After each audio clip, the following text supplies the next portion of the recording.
fabled heat, where magic meets desire. Subscribe to ignite the fantasy.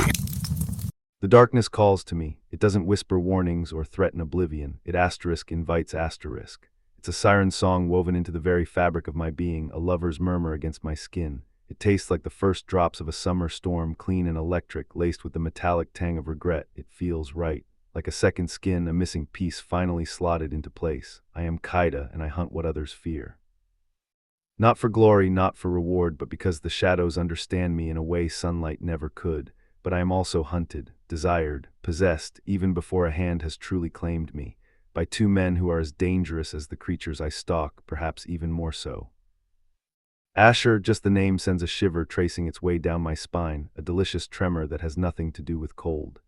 His touch isn't warmth, it's a paradox, ice and fire simultaneously freezing and igniting. His eyes aren't windows to a soul, but pools of endless night, reflecting back not my image, but my potential. The power that thrums beneath my skin, the hunger I barely acknowledge even to myself. He doesn't offer comfort, doesn't offer solace. He offers a challenge.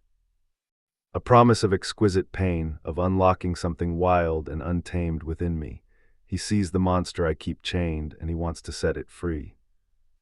Then there's Elijah, a warrior sculpted from granite and grace, every line of his body speaking of strength and discipline. His gaze is a steady burn against my soul, unwavering, assessing.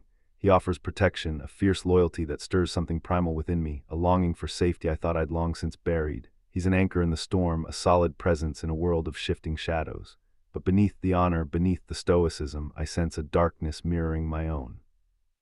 A coiled strength, a suppressed rage. He's a fortress built to contain a volcano.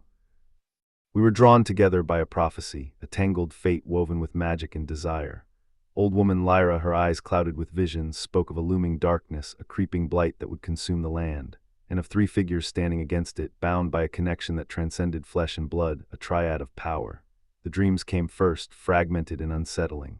Visions of a world choked by shadow, of cities crumbling into dust, and always, always the three of us at the epicenter. Standing back to back, fighting a battle we seemed destined to lose. The dreams weren't warnings, they were rehearsals. The first time Asher touched me, it wasn't a gentle exploration, a tentative caress. It was a claiming, a brand. He found the pulse point at my throat, his fingers cool against my skin, and pushed. A surge of power flooded through me, raw and untamed, leaving me trembling, gasping for air. It wasn't pleasure, not initially. It was overload. His lips tasted of storm and secrets, of ancient magic and forbidden knowledge. His hands didn't trace my curves, they mapped my power, finding the ley lines beneath my skin, knowing exactly where to ignite the embers within me. I should have pulled away, I should have screamed, but I didn't. I leaned into it, craving the intensity, the complete and utter loss of control. Elijah arrived after, a silent observer, a shadow amongst shadows. He didn't interrupt, didn't interfere. He simply watched, his green eyes burning with a possessiveness that both frightened and thrilled me.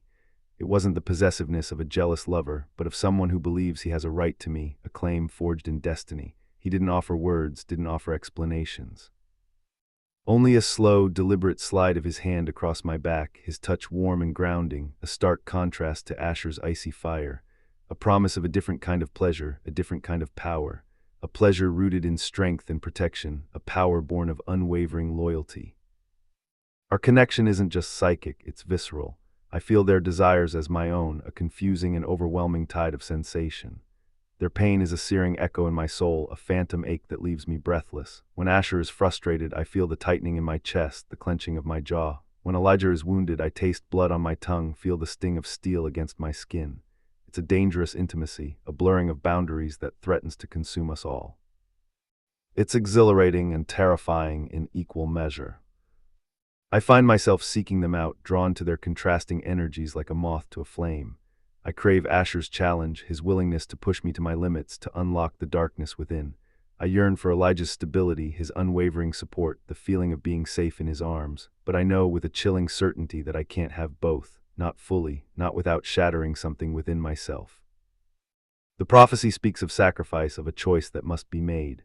But it doesn't say what asterisk must be sacrificed. Is it my heart, my freedom, or something far more precious? We're walking a tightrope, balanced between salvation and destruction, and I'm starting to suspect that the fall might be more intoxicating than the climb. The darkness isn't just calling to me anymore. It's whispering promises, weaving illusions, and I fear I'm losing myself within its embrace. I look at Asher, then at Elijah, and wonder which one will be my undoing or my salvation. Perhaps they both will.